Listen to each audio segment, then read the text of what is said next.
আসসালামু আলাইকুম। আজকে দেখাচ্ছি সবজি পাকোড়া। এর জন্য আমরা কিছু সবজি নিয়েছি। প্রথমে দেখাচ্ছি পেঁয়াজ কলি বা পেঁয়াজ পাতা, তারপরে হচ্ছে আলু কুচি, তারপরে হচ্ছে বাঁধাকপি বা হচ্ছে পাতাকপি। আমরা তারপরে নিচ্ছি গাজর কুচি, তারপরে আমরা এখন দেখাবো ফুলকপি কুচি, তারপরে এখন হচ্ছে পেঁপে কুচি। আমরা এখন সবগুলি উপকরণ আমরা এভাবে কুচি করে ধুয়ে নিয়েছি। এর মধ্যে আমরা এখন মশলা অ্যাড করব।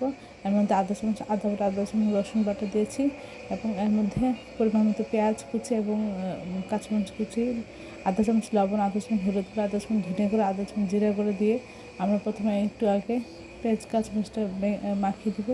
তারপরে আমরা আধা কাপ এর মধ্যে চালের গুঁড়ো দিয়েছি, দিয়ে আমরা সবগুলি সবজি খুব ভালো করে ডলে মাখিয়ে দেব। তারপরে মাখিয়ে নিলে এর মধ্যে থেকে পানি উঠে যাবে। আবার আমি তেল গরম করে তেলের মধ্যে দিয়ে দেবো। এক পাশ হয়ে গেলে আমরা উল্টে অপর পাশ ভেজে দেব।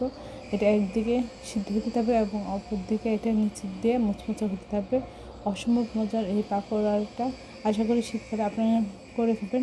বাচ্চারা সবজি খেতে চায় না, এভাবে পাকোড়া তৈরি করে দিলে বাচ্চারা খুব মজা করে সবজি খাবে। ছোটো বড়ো সবারই খুব পছন্দের এবং প্রিয় এবং এটা খুবই উপকারী। এই ধরনের সুন্দর সুন্দর ভিডিও পাওয়ার জন্য আমার চ্যানেলটি লাইক করুন, শেয়ার দেবেন, সাবস্ক্রাইব করবেন, প্রিয়জনকে বেশি বেশি করে শেয়ার দেবেন।